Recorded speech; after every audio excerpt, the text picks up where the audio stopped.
शिक्षा का अगला पार्ट देखते हैं। हमने लास्ट क्लास में शिक्षा से संबंधित बहुत सारे आयोग की चर्चा की थी, है ना। शिक्षा एवं मानव संसाधन से संबंधित मुद्दे देख रहे हैं और हमने उसमें आयोग कौन कौन सा देख लिया था। राष्ट्रीय ज्ञान आयोग हम देख रहे थे, यानी अब तक शिक्षा से संबंधित आयोग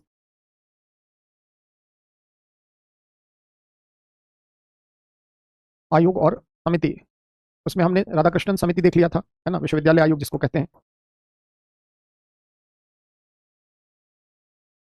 उसके बाद हमने मुदलियार समिति के बारे में। कमेंट ज्यादा फालतू करोगे बंद कर दूंगा, है ना। इसलिए जहां जेन्युइन कमेंट करना हो, जो पूछना हो, लास्ट तक रुके रहोगे, कोई डाउट नहीं होगा। डीएस कोठारी समिति, राष्ट्रीय ज्ञान आयोग, ये सब हमने पिछली क्लास में देख लिया था, है ना। आज एक आधा और जो है उसके बारे में चर्चा कर लेते हैं, फिर हम लोग प्राइमरी एजुकेशन देखते हैं, है ना। चलिए, हाँ, कमेंट करोगे फालतू, 5-10 कमेंट फालतू देखूंगा, बंद कर दूंगा, है ना। तो क्या था विश्वविद्यालय आयोग? आजादी के बाद उच्च शिक्षा के क्षेत्र में संरचनात्मक ढांचागत सुधार हेतु डॉक्टर सर्वपल्ली राधाकृष्णन की अध्यक्षता में कि पूरे देश के उच्च शिक्षा का कैसे ढांचा काम करे, कैसे शिक्षकों की अर्हता को क्या हो, तमाम चीजों के लिए आयोग बनाया गया। आयोग ने अपनी अनुशंसा में क्या कहा कि यूनिवर्सिटी ग्रांट्स कमीशन बनाया जाए और उसके आधार पर यूजीसी की स्थापना हुई। आगे चलकर मुदलियार समिति, खास करके माध्यमिक शिक्षा से संबंधित, माध्यमिक शिक्षा के लिए अधिक से अधिक विद्यालय खोले जाएं और क्या त्रिभाषा फॉर्मूला को यहाँ तक। डीएस कोठारी समिति एक महत्वपूर्ण समिति थी जिसने क्या कहा, देश में शिक्षा के पूरे समग्र शिक्षा के प्रारूप को बेहतर करने के लिए क्या करना होगा, जीडीपी का 6% तक खर्च किया जाना, है ना। और क्या, सर्वसुलभता, नामांकन 100%, 6 से 14 वर्ष तक के बच्चों का विद्यालयों में ठहराव सुनिश्चित करना, तमाम बातें इन्होंने कही, है ना। और इन्हीं की सिफारिशों के आधार पर पहली राष्ट्रीय शिक्षा नीति बनी 1968 में। राष्ट्रीय ज्ञान आयोग एक महत्वपूर्ण आयोग है ना, नेशनल नॉलेज कमीशन। नई शिक्षा नीति में भी इस आयोग के बहुत सारे सुझावों को गंभीरता से लेते हुए शामिल किया गया। इन्होंने क्या कहा, सैम पित्रोदा की अध्यक्षता में 2005 में बनी। इन्होंने कहा कि देश में पूरे शिक्षा के ढांचे को बेहतर करना होगा, ज्ञान आधारित अर्थव्यवस्था अगर बनानी है तो प्रतिस्पर्धा को बढ़ाना होगा, फॉरेन यूनिवर्सिटी को लाना होगा। इसके अलावा कक्षा 1 से अंग्रेजी की शिक्षा अनिवार्य करनी होगी। रिसर्च एंड डेवलपमेंट, शोध आधारित शिक्षा पर, तकनीकी नवाचार पर बल देना होगा, विज्ञान प्रौद्योगिकी आधारित शिक्षा, इन सब पर अधिक से अधिक काम करना होगा, है ना। तो ये सभी बातें इन नेशनल नॉलेज कमीशन की थी। तो यहां तक हमने देखा था। एक दो आयोग और है, कई जगह आप लिखते वक्त उन सबको जिक्र करते हैं, कोट करते हैं। जैसे एक प्रोफेसर यशपाल समिति, प्रोफेसर यशपाल समिति, प्रोफेसर यशपाल समिति 2 बार बनी है शिक्षा के क्षेत्र में। एक बार, पहली बार जो बनी है वो स्कूली शिक्षा के लिए 1992-93 में, और उच्च शिक्षा के लिए 2009 में, है ना। प्रोफेसर यशपाल जाने माने खगोल शास्त्री रहे, विद्वान रहे। तो पहला जो है वो स्कूली शिक्षा में सुधार हेतु राष्ट्रीय सलाहकारी परिषद के रूप में, राष्ट्रीय सलाहकारी परिषद के रूप में इन्होंने 1992-93 में स्कूली शिक्षा के लिए, और 2009 में फिर ये समिति बनती है उच्च शिक्षा के क्षेत्र में सुधार के लिए, उच्च शिक्षा के क्षेत्र में सुधार हेतु। इसे प्रोफेसर यशपाल समिति क्यों बनी? जैसे हमारे यहाँ जो स्कूली शिक्षा है उसमें बच्चों पर किताबों का अतिरिक्त बोझ है, आप देखोगे आए दिन, है ना। यानी अगर आप देखें तो आए दिन बच्चे आपको स्कूल के दिख जाएंगे, उनके बस्ते, कभी आपने देखा होगा स्कूल बैग। कई बच्चों का बचपन जो है वो किताबों के बोझ तले दब गया है ना।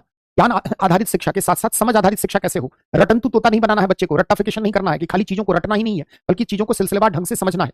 स्कूली जो बस्ते का बोझ है वो कैसे कम हो, क्योंकि आपने देखा होगा कई बच्चों की जो है रीढ़ की हड्डी से प्रभावित हो जाती है। छोटे छोटे बच्चे आप अक्सर देखेंगे कि उनके ऊपर जो है बड़ा सा बैग जो है स्कूल का बैग। तो ये समिति बनाई गई थी राष्ट्रीय सलाहकार परिषद शिक्षा के लिए कि जो स्कूली शिक्षा है उसमें कैसे सुधार किया जाए, बच्चों में रटने के स्थान पर कैसे उनमें समझ आधारित शिक्षा विकसित की जाए, किताबों का जो अतिरिक्त बोझ है ना, उसको कैसे कम करने के लिए क्या किया जाए। अगर इसके लिए इस समिति को बनाया गया और समिति की सिफारिशों के आधार पर जो एनसीईआरटी का जो करिकुलम बना 2005 तक में, उसमें कहीं ना कहीं बहुत सारी बातों को शामिल किया गया। एक बार यह समिति दोबारा बनी 2009 में, है ना, हायर एजुकेशन में, उच्च शिक्षा के क्षेत्र में सुधार के लिए, खास करके ग्रॉस एनरोलमेंट रेशियो, सकल नामांकन अनुपात। सकल नामांकन अनुपात क्या है आगे बहुत डिटेल से बताऊंगा, है ना। उच्च शिक्षा के क्षेत्र में कैसे हम जीआर बढ़ाएं, एक विशिष्ट आयु वर्ग के बच्चों का नामांकन और किसी पाठ्यक्रम का समापन 18 से 23 वर्ष जनरली जीआर में हम लोग लेते हैं। तो जो प्रोफेसर यशपाल समिति है उसने स्कूली शिक्षा के लिए भी और उच्च शिक्षा के लिए भी बहुत सारे सुधार के ऊपर बात कही है, जिससे काफी जो है बहुत हद तक जो है उससे रिफॉर्म स्कूली शिक्षा में हुए हैं। नोट करिए, ठीक है, मेरा हाथ लिखिए, प्रोफेसर यशपाल समिति लिखिए। भारत सरकार द्वारा, देखिए, भारत सरकार द्वारा स्कूली शिक्षा में बच्चों पर पड़ने वाले बोझ को कम करने, बच्चों पर पड़ने वाले बोझ को कम करने तथा रटने के स्थान पर समझ आधारित शिक्षा, रटने के स्थान पर समझ आधारित शिक्षा के विकास हेतु सलाह देने के लिए प्रोफेसर यशपाल की अध्यक्षता में, सलाह देने के लिए प्रोफेसर यशपाल की अध्यक्षता में समिति का गठन किया गया।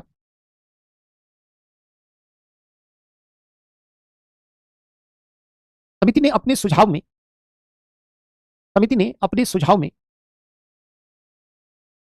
बच्चों पर किताबों का बोझ कम करने के साथ साथ बच्चों पर किताबों का बोझ कम करने के साथ साथ समझ आधारित शिक्षा के लिए पाठ्यक्रम की पुनर्संरचना, रीस्ट्रक्चरिंग ऑफ सिलेबस, रटने के स्थान पर समझ आधारित शिक्षा के लिए पाठ्यक्रम की पुनर्संरचना किए जाने की बात कही। पैराग्राफ चेंज करके प्रोफेसर यशपाल की अध्यक्षता में ही 2009 में उच्च शिक्षा आयोग की स्थापना की गई। उच्च शिक्षा आयोग की स्थापना की गई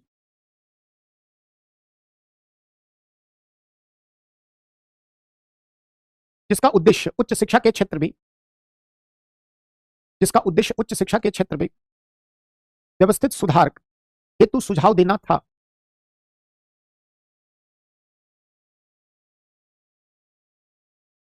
समिति ने अपने सुझाव में जीईआर, ग्रॉस एनरोलमेंट रेशियो, सकल नामांकन अनुपात,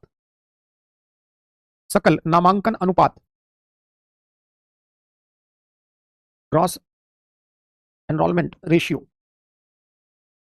बढ़ाए जाने के साथ साथ विज्ञान एवं प्रौद्योगिकी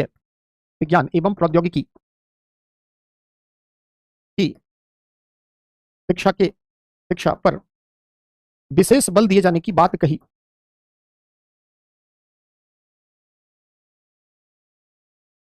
जैसे ये जो समिति थी 2009 में, जैसे जीईआर होता है क्या 18 से 23 आयु के, है ना, एज ग्रुप, आयु वर्ष के बच्चे ने प्रति 100 बच्चों में से कितने बच्चों ने किसी कोर्स में नामांकन लिया, उस कोर्स को कंप्लीट किया। जैसे अभी हमारे देश में जीईआर अगर आप देखें तो 28 के आसपास है ना, ग्रॉस एनरोलमेंट रेशियो 28% के आसपास, है ना। तो 2009 में समिति ने कहा कि जीईआर बढ़ाने के लिए क्या करना होगा भैया, अधिक से अधिक कॉलेज खोलो, अधिक से अधिक यूनिवर्सिटी स्टैब्लिश करो, है ना। हमारे यहाँ एजुकेशनल इंस्टीट्यूशन खास करके हायर एजुकेशन में क्या लिमिटेड थे। आज जब शॉर्टेज है तो 2009 में स्थिति क्या रही होगी आप समझ सकते हैं। कल भी आपको लास्ट क्लास में राष्ट्रीय ज्ञान आयोग पढ़ा रहा था, उसमें क्या कहा, राष्ट्रीय ज्ञान आयोग के अंतर्गत देश में 1500 जो है यूनिवर्सिटी चाहिए, ये बात 2006-7 की है। सोचिए हमारे पास कॉलेज 1.5 लाख से अधिक होने चाहिए, वर्तमान में कितने हैं, लगभग 53-54 हजार के बीच में। उसकी चर्चा आगे हायर एजुकेशन में करेंगे, है ना। तो ये सब बातें समिति ने कही थी। चलिए लास्ट के कस्तूरी रंगन आयोग के बारे में बस 1-2 लाइन। एक कस्तूरी रंगन जाने माने अंतरिक्ष वैज्ञानिक, आप सभी जानते होंगे। भारत सरकार द्वारा नई शिक्षा नीति के प्रस्ताव के लिए मशविदा, समझते हैं ना, प्रारूप, ड्राफ्ट तैयार करने के लिए जाने माने अंतरिक्ष वैज्ञानिक के कस्तूरी रंगन को इसका जिम्मा दिया गया। आयोग की स्थापना की गई। पूरा जो न्यू शिक्षा नीति है, नई एनईपी जो है, न्यू एजुकेशन पॉलिसी, उसका पूरा प्रारूप तैयार किसने किया है, तो इसी समिति ने, है ना। तो जो एक कस्तूरी रंगन समिति है, पूरा राष्ट्रीय शिक्षा नीति इन्हीं के द्वारा प्रस्तावित जो भी प्रारूप है उसके आधार पर निर्मित हुई है। तो जब नई शिक्षा नीति की चर्चा करेंगे वहां पर डिटेल से देखेंगे। संक्षिप्त में यहाँ 2 लाइन लिख लो, कंप्लीट हो जाएगा, है ना।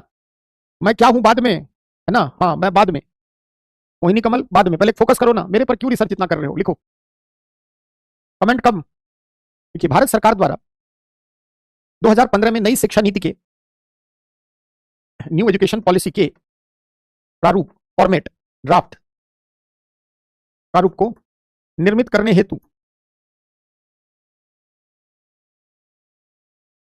हेतु जाने माने अंतरिक्ष वैज्ञानिक के कस्तूरी रंगन की अध्यक्षता में समिति की स्थापना की गई,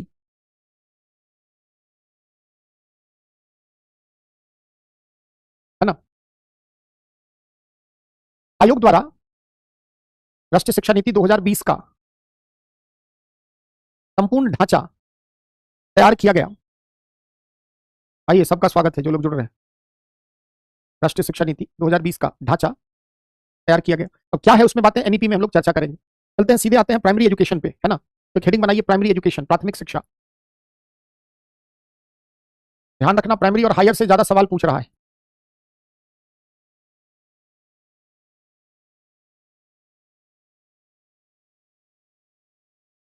अब जो प्राइमरी शिक्षा है इसमें 3 इसके भाग हो गए हैं। एक प्री प्राइमरी है, दूसरा है प्राइमरी लेवल प्राइमरी, और तीसरा है मिडिल स्कूल, मिडिल या अपर प्राइमरी।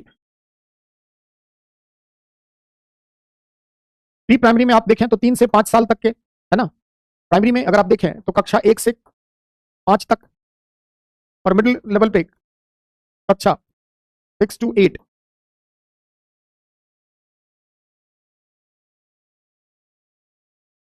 है ना।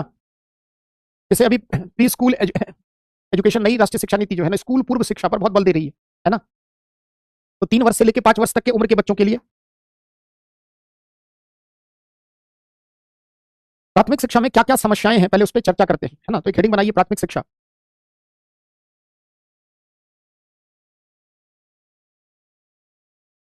पहले तो प्राथमिक शिक्षा का आशय,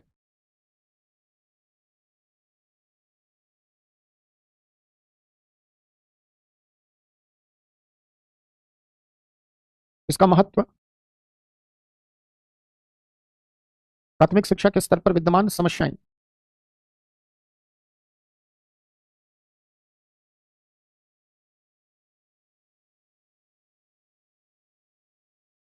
समाधान के प्रयास, संवैधानिक, कानूनी, संस्थागत, कार्यक्रम आधारित, कानूनी प्रयास,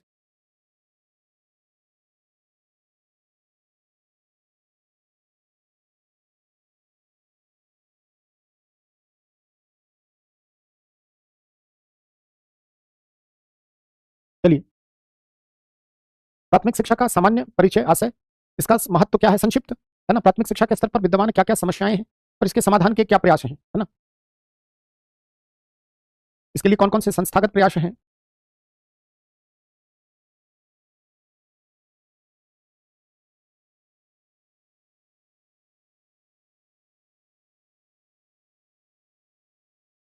तो प्राथमिक शिक्षा का आशय तो आप समझ गए, कक्षा 8 से पूर्व तक की शिक्षा, है ना।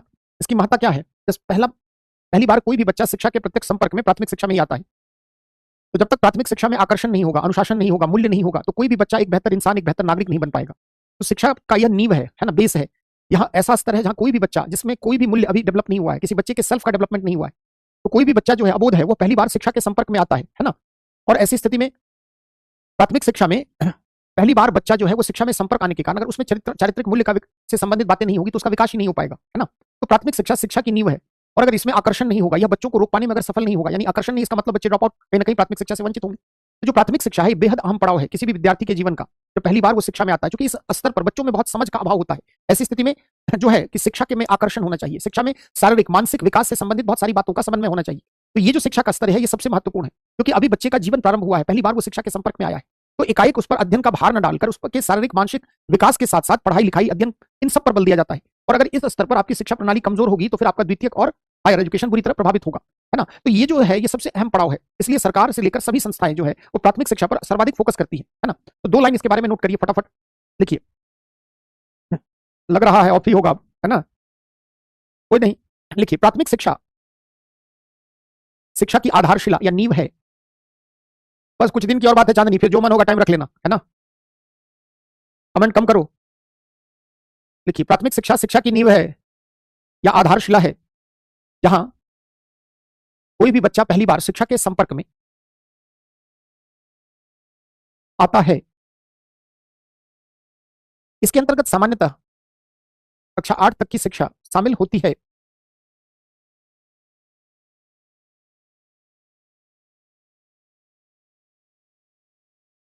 इस स्तर पर शिक्षा का उद्देश्य, इस स्तर पर शिक्षा का उद्देश्य बच्चों में सीखने की क्षमता के विकास के साथ साथ, बच्चों में सीखने की क्षमता के विकास के साथ साथ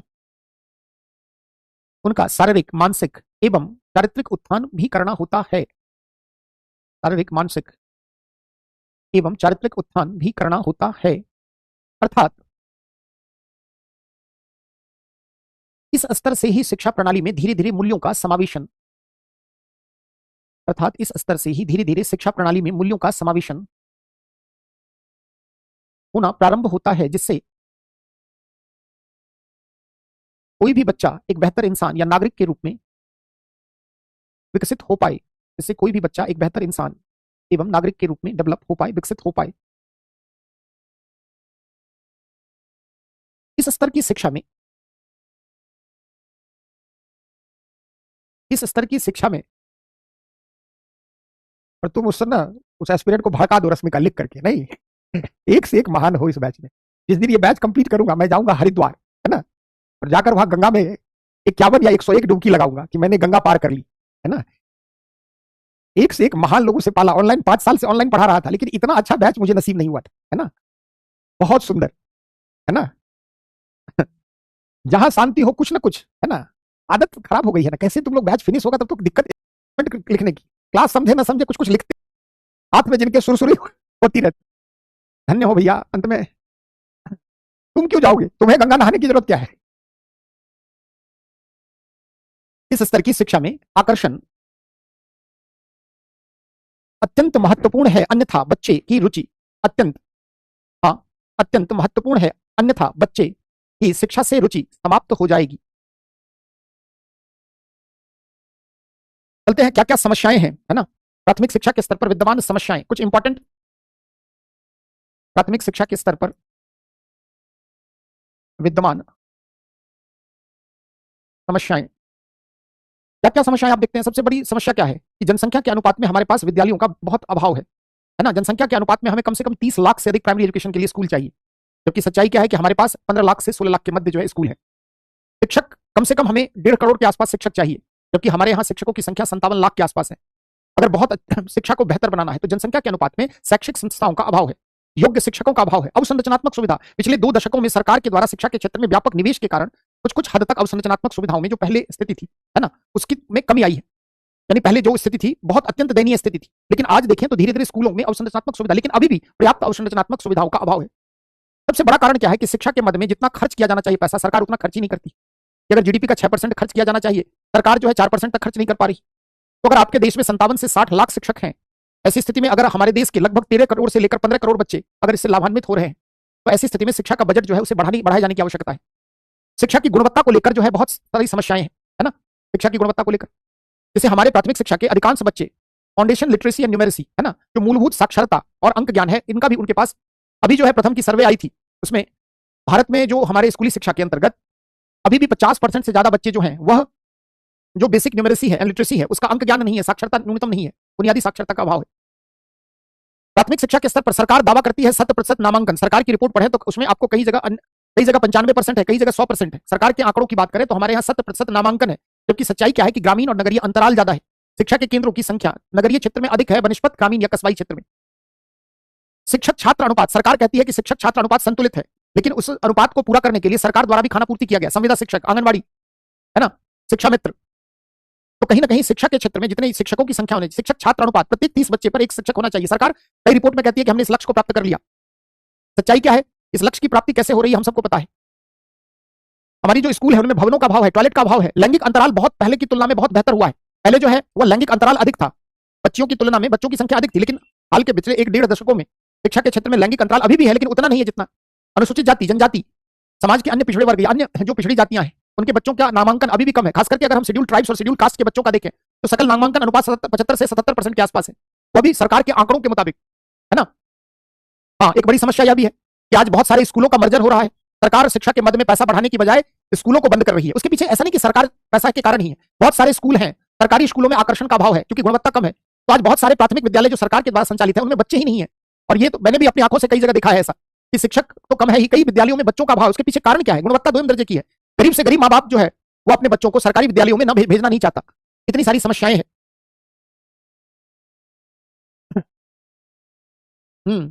अभी हायर एजुकेशन में मीनाक्षी सेल्फ फाइनेंस के बारे में भी बात करेंगे, अभी नहीं, अभी पहले स्कूल की बात हो जाए।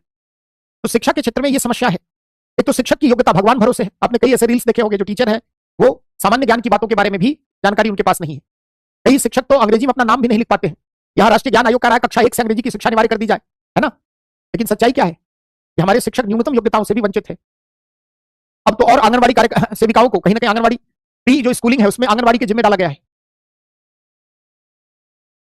दूसरा, जो सरकारी शिक्षक है उस पर अतिरिक्त बोझ है ना। सरकार की हर योजना की समीक्षा के लिए विद्यालयों महाविद्यालयों में अगर आप जुड़ेंगे तो नजदीक से आप देखेंगे, हर सरकारी स्कूल हो चाहे कॉलेज हो, रोज 50 लीटर जो है हर 1 दिन 2 दिन 3 दिन के अंदर 30 लीटर 20 लीटर आते रहते हैं कि कभी जनगणना का काम करिए, कभी टीकाकरण कितना हुआ है, कभी ये क्या हुआ है, कभी स्किल डेवलपमेंट कितना, कितनी गर्भवती माताएं, सारा काम शिक्षकों को डाल दिया गया है ना। सच्चाई ये भी है कि शिक्षकों पर अतिरिक्त भार, पढ़ाई के अलावा इतना अधिक बोझ दे दिया गया है। अब चुनाव होगा तो शिक्षकों को ड्यूटी पर लगा दो, स्कूल में जो है चुनाव केंद्र खुल जाएंगे, है ना। गांव गांव में सुदूरवर्ती क्षेत्र में जो विद्यालय है उसी में शादी ब्याह बारात के ठहरने सारी व्यवस्थाएं।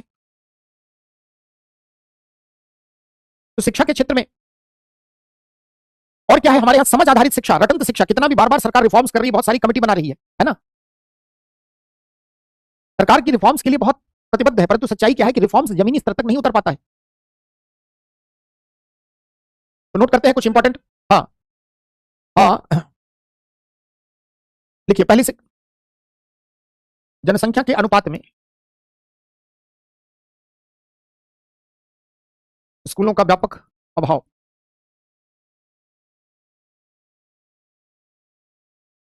विद्यालयों के स्तर पर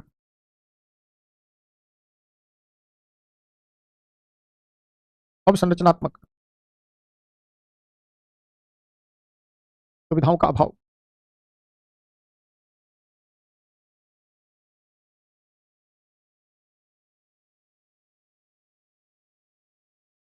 शिक्षक छात्र अनुपात असंतुलित, ड्रॉप आउट की समस्या, ड्रॉप आउट समझते होंगे सभी लोग, है ना? ड्रॉप आउट की समस्या, हाँ सच्चाई है। आंगनबाड़ी, मैंने अभी क्या कहा कि अभी आगे राष्ट्रीय शिक्षा नीति है, उसकी सफलता सफलता बहुत है ना, करेंगे एक बात पे चर्चा। स्कूल पूर्व शिक्षा आंगनबाड़ी के भरोसे दे दिया गया है, जो खुद अपना नाम सच्चाई है, अपना नाम तक नहीं लिख पाती। जो शिक्षक छात्र अनुपात है, ड्रॉप आउट, लोग स्कूल क्यों छोड़ रहे हैं? अगर मैं आपसे पूछे हाँ स्कूल बीच में क्यों छोड़ रहे हैं, उसका कारण क्या है? जैसे अगर ड्रॉप आउट की समस्या के कारण क्या है, अगर मैं आपसे पूछूं कि ड्रॉप आउट की समस्या, इसका सब पॉइंट, ड्रॉप आउट की समस्या पहला कारण गरीबी के कारण, लोग ईंट के भट्टे पे काम करना चाहते हैं स्कूल जाने। दूसरा, माँ बाप का अशिक्षित होना, माँ बाप का अशिक्षित होना, शिक्षा में आकर्षण का अभाव, शिक्षा में आकर्षण का अभाव। अगर mid day meal scheme, PM Poshan जिसका नाम कर दिया गया, अगर वो बंद हो जाए तो सरकारी स्कूल में नामांकन और भी क्या होगा, खत्म ही हो जाएगा। कई बच्चे तो, गरीब बच्चे भोजन के लिए स्कूल जा रहे हैं, है ना? हाँ, हाँ, स्कूल नजदीक नहीं होना, बिल्कुल सही बात है। माँ बाप, हाँ, स्कूल का निकटवर्ती स्थान में ना होना, कई बार जातिगत भेदभाव के कारण भी ड्रॉप आउट, है ना? हाँ, अयोग्य शिक्षक सबसे बड़ी समस्या। हाँ, शिक्षक छात्र अनुपात असंतुलित कॉमन है। देखो, जैसे प्रश्न क्या पूछेगा, प्राथमिक शिक्षा के क्षेत्र में विद्यमान समस्याओं के निदान के लिए भारत सरकार द्वारा किए गए प्रयासों की समीक्षा करें, है ना? हाँ, लिखिए, योग्य शिक्षकों का अभाव, योग्य शिक्षकों का अभाव, सरकारी विद्यालयों की गुणवत्ता, सरकारी विद्यालयों की गुणवत्ता दोयम दर्जे की, दोयम मतलब घटिया स्तर या निम्न स्तर की, शिक्षा के मद में निधि का अभाव, शिक्षा के मद में निधि, फंड, फंड का अभाव, निजीकरण,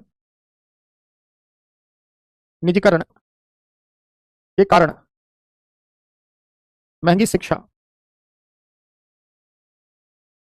की स्थिति में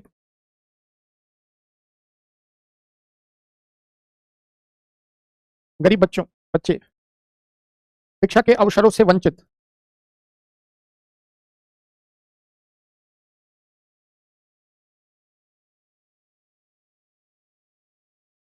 हाँ, सच्चाई है।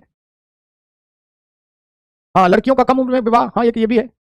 हाँ, कई कारण है बच्चों, ओवरऑल एक बार हम लोग चर्चा कर लेते हैं ताकि आगे समाधान में हमें कुछ कुछ पॉइंट याद रहे, है ना, जब भी समाधान लिखना हो। एक तो और भी है, शिक्षा में आकर्षण का अभाव है, शिक्षा में आकर्षण का अभाव है, मूल्य आधारित शिक्षा एवं व्यावसायिक शिक्षा, मूल्य आधारित शिक्षा एवं व्यावसायिक शिक्षा के मध्य संतुलन का अभाव।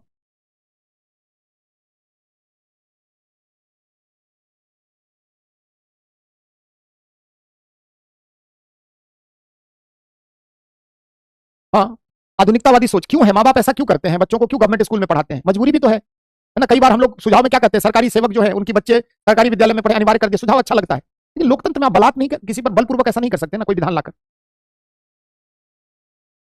रोजगार आधारित शिक्षा, जैसे कक्षा 6, 7, 8, है ना, 10 से 14 वर्ष के बच्चे वहां पहुंच जाते हैं, तो भाई ऐसी स्थिति में शिक्षा में रोजगार के अवसर भी होनी चाहिए, व्यावसायिक शिक्षा कुछ ना कुछ होनी चाहिए। अधिकांश विद्यालयों में प्लेग्राउंड की व्यवस्था नहीं है, साइंस लैब की व्यवस्था नहीं है, कंप्यूटर लैब नहीं है ना, नवाचार, ग्रामीण नगरीय अंतराल, है ना,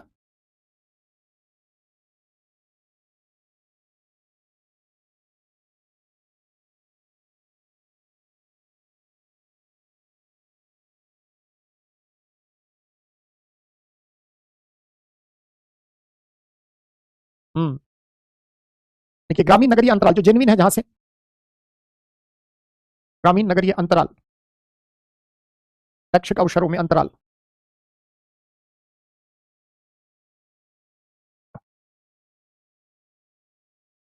शिक्षा के क्षेत्र में सामाजिक, धार्मिक, सांस्कृतिक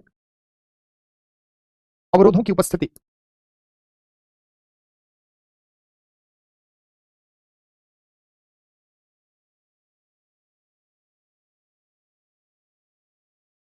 हाँ, साइंस लैब, कंप्यूटर लैब, खेलकूद आदि का व्यापक अभाव,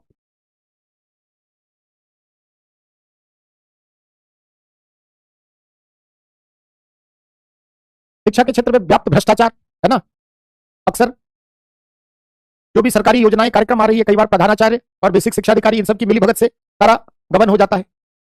देखो सबसे बड़ी बात क्या है ना, हमारे देश में जो वैल्यू कल्चर है ना, जब मूल्य नागरिकों में जो है वो राष्ट्र के प्रति समर्पण का भाव ही नहीं है, प्रेम का भाव ही नहीं है।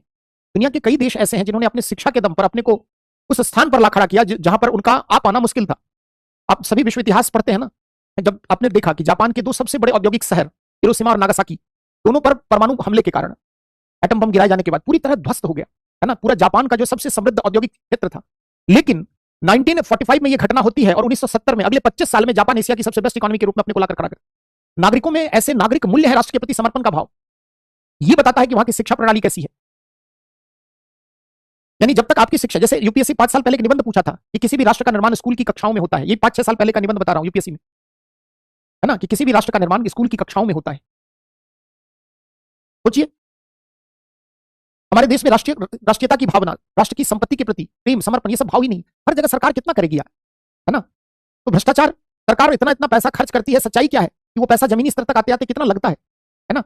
आज आप देखिए पीएम पोषण के तहत दोपहर का भोजन योजना, अन्न, अगर कोई अधिकांश राज्यों में स्थिति अच्छी नहीं है कि वो अन्न खा ले तो बच्चा बीमार पड़ जाए, हाँ, अब संरचना में ही प्रिया पांडे आ गया।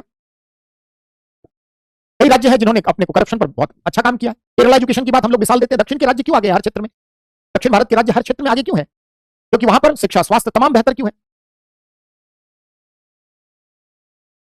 बात पहले से मजबूत, आपका देश पहले से मजबूत नहीं था अभिषेक जी, बताइए, आपका देश सोने की चिड़िया, आपका देश मजबूत नहीं था, हमारी शिक्षा प्रणाली। देखो ये तो दिलासा देने की बात है ना। जापान में ट्रेन अगर 2 मिनट लेट हो जाए ना तो रेलवे को सर्टिफिकेट देना होता है, 1 मिनट लेट होने के बाद रेल मंत्री का इस्तीफा हो जाता है। अब ये कहीं आधुनिक है? अगर आप ट्रेन में लेट है 1 मिनट 2 मिनट तो ट्रेन रेलवे आपको देती है सर्टिफिकेट कि 1 मिनट डिले है। सोचिए। चलिए ठीक है, अब देखो डिबेट नहीं करना है, जो सच्चाई है, जो कमियां है, आप ही लोगों को पूरा जिला संभालना है, तो कम से कम समस्या से तो रूबरू हो लीजिए। तो ये सब आप बता सकते हैं। चलते हैं सुधार के लिए, और बहुत सारी समस्याएं हैं। सुधार के लिए प्राथमिक शिक्षा में क्या प्रयास हुए हैं उस पर चर्चा करते हैं। और यहां से एक सवाल पूछा है, प्राथमिक शिक्षा के क्षेत्र में सुधार हेतु प्रयास, संवैधानिक, कानूनी प्रयास,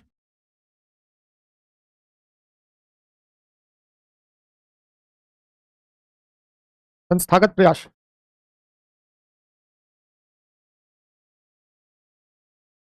कार्यक्रम आधारित प्रयास।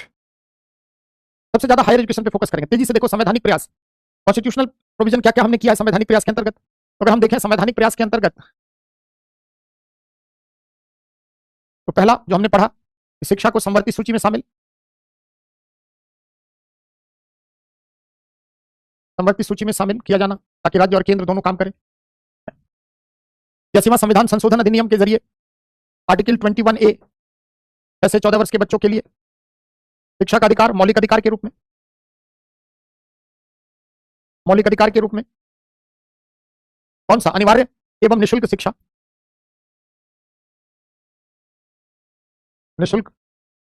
आर्टिकल 45, 6 वर्ष पूर्व तक के बच्चों की शिक्षा, 6 वर्ष पूर्व तक के बच्चों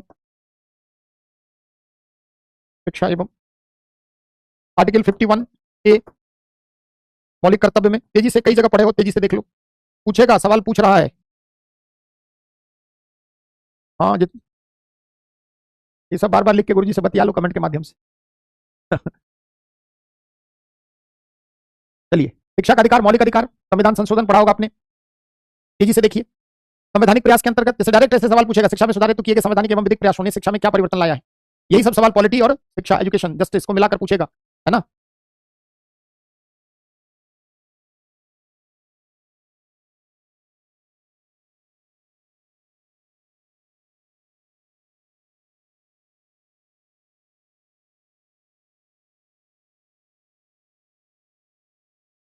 या सिवा संविधान संशोधन अधिनियम पता है ना जी, 86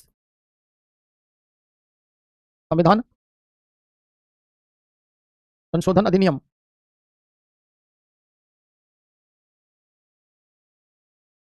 चलिए, कानूनी प्रयास से ही प्रश्न है। जैसे देखो प्रश्न क्या पूछा था, स्कूली शिक्षा के महत्व जो आज आप पढ़ रहे हैं, आपको पूरा लिखने में मदद मिलेगी अगर स्कूली शिक्षा के महत्व के बारे में जागरूकता उत्पन्न किए बिना बच्चों की शिक्षा में प्रेरणा आधारित पद्धति के संवर्धन में निःशुल्क और अनिवार्य बाल शिक्षा का अधिकार अधिनियम 2009 अपर्याप्त है। राइट टू एजुकेशन, है ना, निःशुल्क एवं अनिवार्य बाल शिक्षा का अधिकार कानून 2009 का RT, right to education act.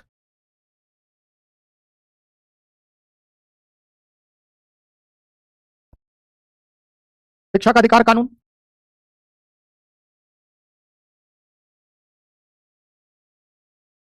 RT, right to education act क्या कहता है, 10 से 14 वर्ष के बच्चों का अनिवार्य एवं निःशुल्क शिक्षा सुनिश्चित करना राज्य का दायित्व।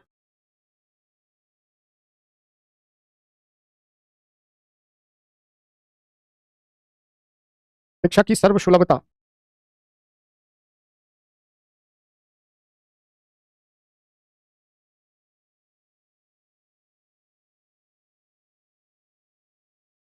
प्रत्येक छात्र के 3 किलोमीटर के दायरे में प्राथमिक विद्यालय की उपलब्धता,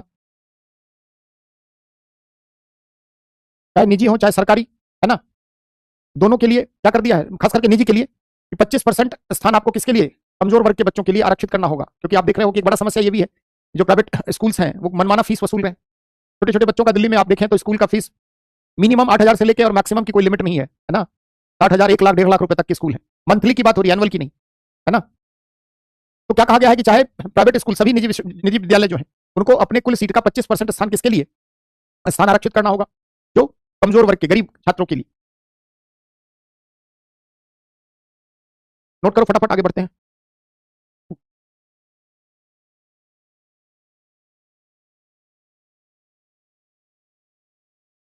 आगे बढ़ जाओ शिवानी, करप्शन हो गया, आगे बढ़ो।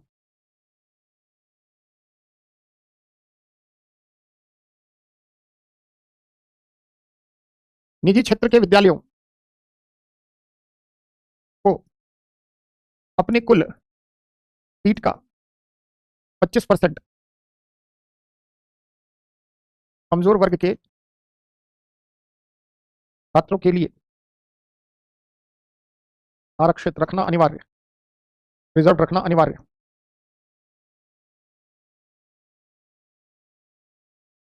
हम्म, फीस तो फीस, कभी पिकनिक टूर पर ले जाना है, कभी ये फेस्ट, तो कभी वो कल्चर एक्टिविटीज, कभी ये, है ना।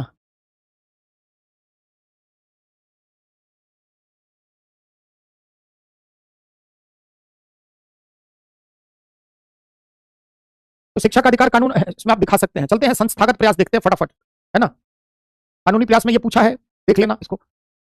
जैसे संस्थागत प्रयास के अंतर्गत अगर आप देखें तो पूरा भारत का जो शिक्षा मंत्रालय का ढांचा अगर आप देखिए, जैसे जो मिनिस्ट्री ऑफ एजुकेशन है,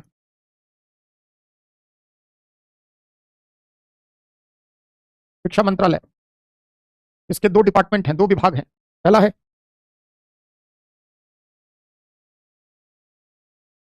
department of school education and literacy, स्कूली शिक्षा एवं साक्षरता विभाग।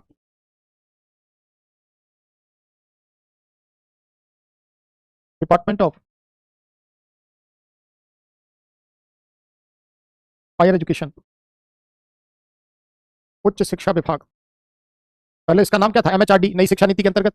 अब इसका नाम क्या है?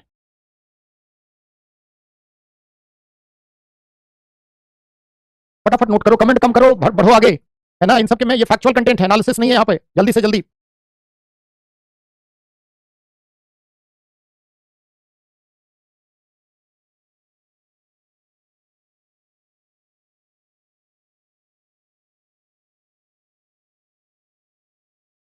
डन।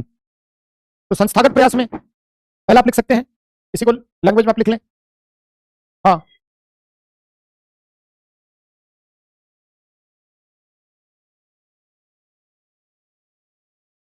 चलिए। संस्थागत प्रयास में बहुत सारी संस्थाएं अन्य जो है, जैसे केब है, CAB, central advisory board on education, केंद्रीय शिक्षा सलाहकार बोर्ड।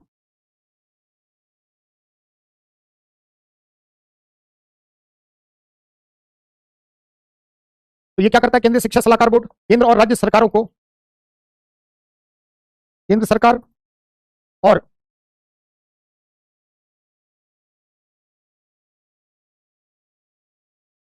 राज्य सरकार दोनों को शिक्षा के मामले में सुधार हेतु सलाह देता है।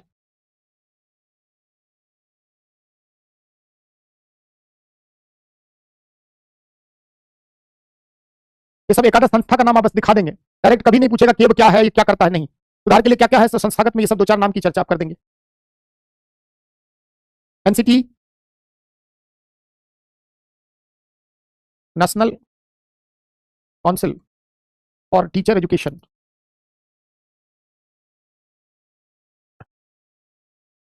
राष्ट्रीय शिक्षक शिक्षा परिषद। 1993 में इसको स्टैब्लिश किया गया था। शिक्षकों की अर्हता, है ना, उसके निर्धारण के लिए, मूल्यांकन के लिए, उनकी शिक्षा के लिए। शिक्षकों की शिक्षा अर्हता एवं गुणवत्ता के निर्धारण हेतु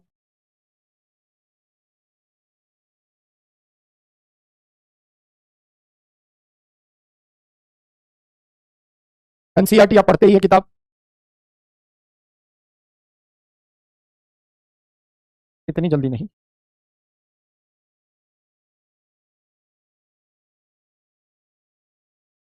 बस दो चार नाम बच्चों आप दिखा देना संस्थागत प्रयास में, है ना। एनसीईआरटी बताने की मुझे जरूरत है, national council for educational research and training. किताब पर पलट कर देख लेना फुल फॉर्म।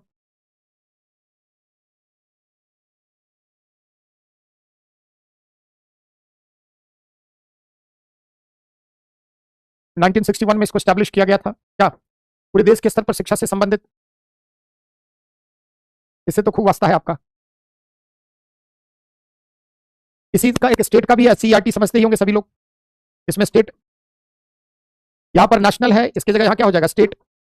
पाठ्यक्रमों का निर्धारण, शिक्षकों की योग्यता, शिक्षा में सुधार की सिफारिश, शिक्षा में गुणवत्ता के लिए सभी काम करता है एनसीईआरटी। शिक्षा से संबंधित व्यवस्थित शोध, है ना। एक डाइट के बारे में, district institute of educational training, teachers की ट्रेनिंग के लिए। ये सब संस्थागत प्रयास हैं। बहुत सारी संस्थाएं हैं, बस दो चार नाम आपको याद रखने हैं। डाइट तो समझते ही होंगे कई लोग आप में से, टीचर, डिस्ट्रिक्ट इंस्टीट्यूट और एजुकेशन ट्रेनिंग। क्लियर है? फटाफट आगे बढ़े।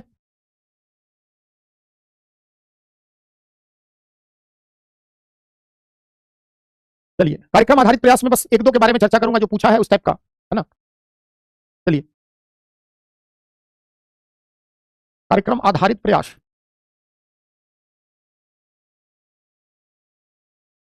जैसे सबसे पहले इसमें बड़ा कार्यक्रम रहा है एसएसए, सर्व शिक्षा अभियान,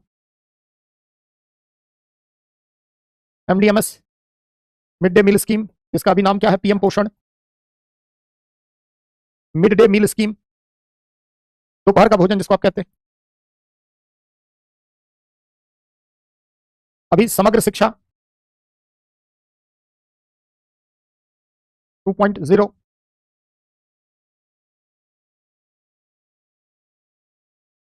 हम्म,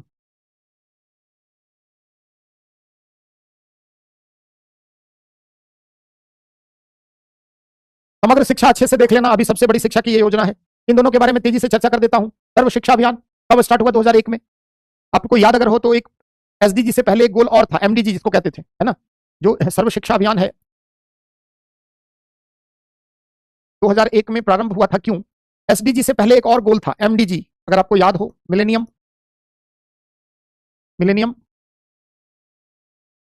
डेवलपमेंट गोल, सहस्त्रावधि विकास लक्ष्य। सहस्त्रावधि विकास लक्ष्य इसको रखा गया था 2000 से लेकर 2015 में। दुनिया के सामने ऐसे 8 लक्ष्य थे जिनमें से शिक्षा से संबंधित लक्ष्य की पूर्ति थी। शिक्षा की सर्वसुलभता, है ना, शिक्षा की सर्वसुलभता, है ना। उसके लिए भारत सरकार द्वारा क्या किया गया? 2001 में सर्व शिक्षा अभियान चलाया गया, जिसमें पूरे देश के स्तर पर,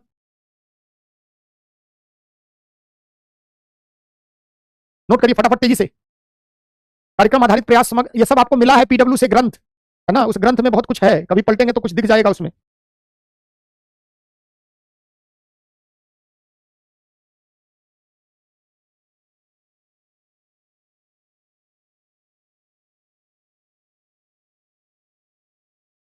है ना, तो आप उसकी मदद लेंगे, मैं बस चर्चा कर देता हूं, है ना। सर्व शिक्षा अभियान नाम ही बता देगा कार्यक्रम क्या है। सर्व शिक्षा, सबकी शिक्षा, खास करके किसके लिए? जैसे 14 वर्ष तक के बच्चों के लिए, है ना। तो शिक्षा कैसे अगर होगी, अगर स्कूल ही नहीं है तो स्कूलों का विकास किया जाएगा पंचायत की मदद से, जितने भी ग्रामीण क्षेत्र है, सुदूरवर्ती क्षेत्र है, उसके अंतर्गत, है ना। पेज नंबर मेरे पास नहीं है वो किताब, कोमल, मेरे पास वो बुकलेट अभी यहां नहीं है, घर में होगी, देख लूंगा मैं, आज तो कल बता दूंगा, है ना। हाँ, एनसीटी वाला पेज अभी वहीं हो तुम ना।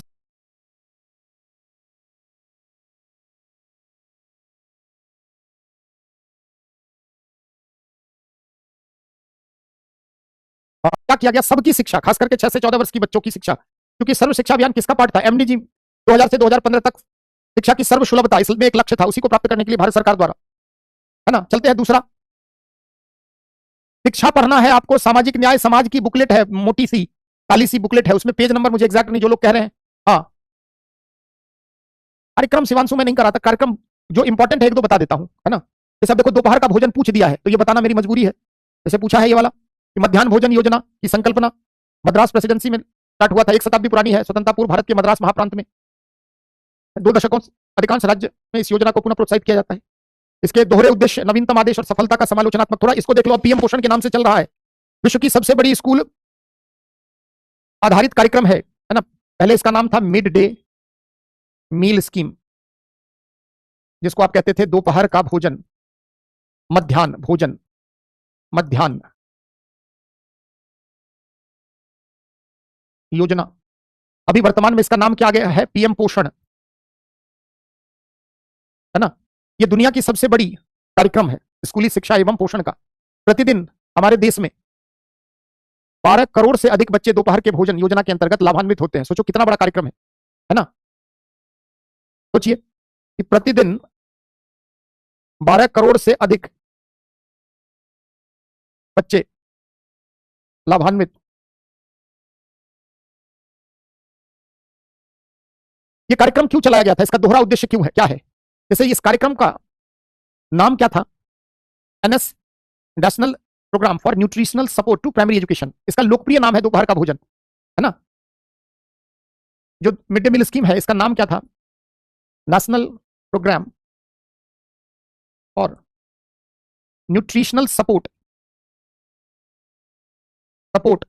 टू प्राइमरी एजुकेशन, यानी नेशनल, राष्ट्रीय कार्यक्रम किस चीज का? न्यूट्रिशनल, पोषण, पोषण सहायता, है ना। तो प्राथमिक शिक्षा पोषण सहायता राष्ट्रीय, आगे लगा लो, प्राथमिक शिक्षा पोषण सहायता कार्यक्रम,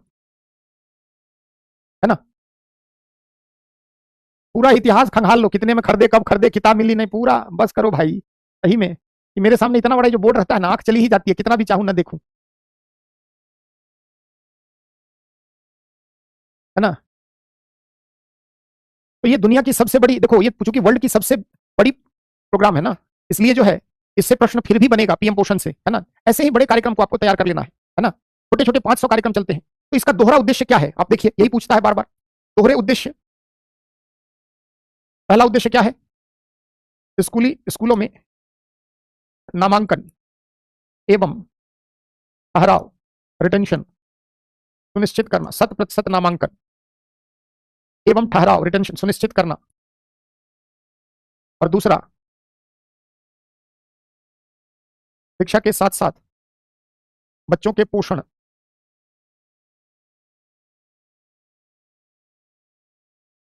स्तर में सुधार। चलिए कर देंगे हर्ष। दोहरे उद्देश्य, अभी भी सरकार यही कह रही है, तो इसका उद्देश्य सिर्फ दोहरा उद्देश्य नहीं, कई इसका मल्टीपल है ना। क्या क्या अगर आप देखें तो इसके लाभ क्या है, इसके फायदे क्या है। जैसे अगर आप देखें तो भारत के अधिकांश दक्षिण राज्यों में, ऐसा भी नहीं कि उत्तर भारत मध्य भारत में सभी राज्य में खराब है, भारत के अधिकांश राज्यों में कार्यक्रम की स्थिति ठीक है। कुछ राज्य जो महान राज्य हैं वहां पे समस्या है ही, है ना। तो इसके ऑब्जेक्टिव क्या है कि आप समझ पाए। चलते हैं इसके सफलता के कई उदाहरण देखते हैं, इसके क्या क्या क्यों किस किस मामले में सफल हुआ है। तेजी से देखो फटाफट। तो पूछ सकता है पीएम पोषण कार्यक्रम के लाभ, क्या क्या लाभ हुआ है। बीबीआई कर लो, दिखेगा ही दिखेगा। कार्यक्रम जनरली नहीं कराता, लेकिन कुछ ऐसे कार्यक्रम है जो मजबूरी है। पीएम पोषण कार्यक्रम के लाभ क्या है, तो जाओ ना भाई, सो ना। पीएम पोषण कार्यक्रम के लाभ, पहला, 100% नामांकन के लक्ष्य को प्राप्त कर लिया है हमने। 100% नामांकन के लक्ष्य की प्राप्ति। ड्रॉप आउट की संख्या में कमी, ड्रॉप आउट की संख्या में भारी कमी। तीसरा, साथ भोजन करने से, साथ साथ भोजन करने से सामाजिक धार्मिक सद्भाव में वृद्धि। बच्चों के पोषण स्तर में सुधार।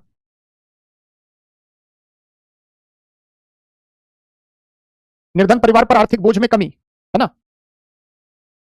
लैंगिक अंतराल को कम किया इसने, है ना। लिखो, लैंगिक अंतराल, लैंगिक अंतराल को कम करने में मदद, बहुत कम करने में मदद। निर्धन परिवार, खाना भी सरकार दे रही है, अन्न, पर आर्थिक बोझ, दिन का खाना 1 जून का तो मिल ही रहा बच्चों को, पर आर्थिक बोझ में कमी। रिटेंशन हुआ, नामांकन भी हुआ, ठहराव भी हुआ। चलिए आते हैं इसकी कुछ असफलता, खास करके असफलता से पूछेगा। अगर आप पिछले 2 साल अगर इंडियन एक्सप्रेस फॉलो करते हैं आप, तो भारत में ऐसे लगभग 18 या 22 मामले हैं जिसमें मिड डे मील स्कीम के कारण नुकसान अधिक हुआ है ना। तो वहां से आपसे प्रश्न पूछ सकता है कि इसकी असफलता के कारण क्या है ना। तो चलते हैं फटाफट। पीएम पोषण अभियान, पीएम पोषण के स्तर पर विद्यमान समस्याएं क्या है, क्या क्या समस्याएं हैं, कमेंट करो तेजी से, बताओ। कहां काम के बाद, बहुत कम करने में मदद, निर्धन परिवार पर आर्थिक बोझ में कमी, बच्चों के पोषण स्तर में सुधार, ड्रॉप आउट रेशियो घटा है। क्या क्या समस्याएं हैं आप देखिए। जैसे प्रतिदिन के स्थान पर, प्रतिदिन के स्थान पर प्रति सप्ताह, पाक्षिक, 15 दिन पर, कहीं कहीं महीना में एक बार, कहीं कहीं तो जिस दिन चेकिंग होगी, जिस दिन जांच होगी उस दिन खिचड़ी। वो खिचड़ी का जो गुणवत्ता है वो भगवान ही जाने। खाद्य अपमिश्रण, समझते हैं, मिलावट की समस्या, बच्चों का बीमार पड़ना, है ना। भोजन में सब कुछ चाहिए, प्रोटीन चाहिए, कार्बोहाइड्रेट, मिनरल, सब कुछ, कुछ है ही नहीं, है ना। तेजी से, और क्या समस्या है। अगर आप देखिए कार्यक्रम के स्तर पर व्याप्त भ्रष्टाचार, सरकार क्या कर रही है अब, आंगनबाड़ी सेविका, सहायिका को पोषण अभियान के तहत पैसा दे रही है कि स्कूल में जाकर बच्चों को खाना खिलाइए। हाँ, उपयुक्त भोजन, गुणवत्तापूर्ण संतुलित आहार, सरकार हर चीज बताती है, दाल इतना होना चाहिए, फल होना चाहिए, दूध होना चाहिए, कुछ नहीं है ना। तो फटाफट 5-6 पॉइंट लिख लो, उसके बाद समग्र शिक्षा देख लेते हैं तेजी से। देखिए प्रतिदिन के स्थान पर, हाँ देखिए प्रतिदिन के स्थान पर कुछ राज्यों में सप्ताह में एक बार, सप्ताह में एक बार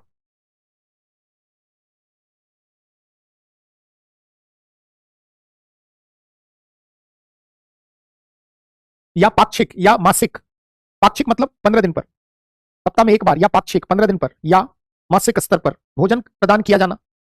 हाँ, खाद्य अपमिश्रण, मिलावट की समस्या के कारण बच्चों की मृत्यु एवं बीमार पड़ना, खाद्य अपमिश्रण, मिलावट। हाँ सही कार्य निकिता, भेज देते हैं। हाँ लिखिए, भोजन में पोषण का अभाव, नाम है पीएम पोषण, भोजन जो मिल रहा है उसमें पोषण दूर दूर तक दूरबीन से देखने पर, है ना। खिचड़ी खिला दो, हो गया काम। तो भोजन में पोषक तत्वों का अभाव, कार्यक्रम के स्तर पर निगरानी का अभाव एवं व्याप्त भ्रष्टाचार, कार्यक्रम के स्तर पर निगरानी एवं व्याप्त भ्रष्टाचार काफी है। तो समस्या आप बता देंगे, लेकिन ध्यान रखना ये सब बहुत बड़े कार्यक्रम है, कुछ राज्यों में ऐसा कमी है, इसके कारण हम इस कार्यक्रम को नजरअंदाज नहीं करेंगे, है ना। तो ध्यान रखना, इन सब कार्यक्रमों की आलोचना बहुत सोच समझ कर करनी है। कल को आप भी जिलाधिकारी बनेंगे, आप पर ही राज गिरेगी, है ना। तो ऐसा भी नहीं है कि भारत के हर राज्य में यही स्थिति है, कुछ राज्य हैं, है ना। अधिकांश आप देखें दक्षिण के राज्यों का सर्वश्रेष्ठ प्रदर्शन हमेशा रहा, वो हर चीज। उत्तर भारत में भी कई राज्य जहां पर अच्छा है इसका, है ना। तो हम ऐसा भी नहीं करेंगे कि इसकी आलोचना ही कर देंगे, है ना। चलिए, तो ये अभियान जो है mid day meal scheme, PM Poshan, चलते हैं समग्र शिक्षा। समग्र शिक्षा अभी सबसे ज्यादा सरकार ने क्या किया है, एकीकृत कार्यक्रम है यह। इसमें 3 योजनाओं को मर्ज कर दिया है, समग्र शिक्षा 1.0 अब 2.0, है ना। पहले से जो चल रहे थे सभी कार्यक्रम, उसमें सर्व शिक्षा अभियान, राष्ट्रीय माध्यमिक शिक्षा अभियान, राष्ट्रीय माध्यमिक शिक्षा अभियान,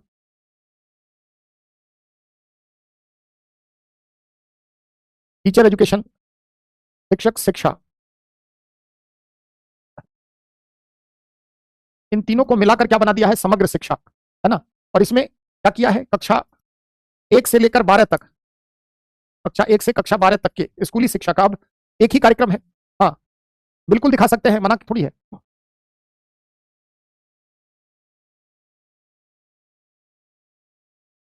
ना।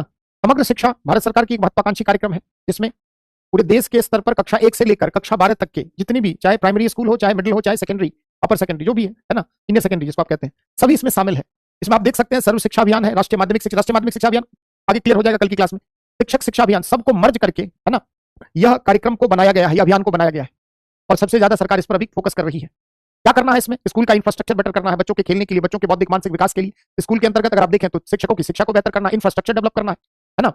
हाँ, नहीं, जो योजना होती है उसको आप इंग्लिश में भी समग्र ही लिखते हैं कोमल, तो होलिस्टिक नहीं लिख सकते, कार्यक्रम है ना, नाम है ना।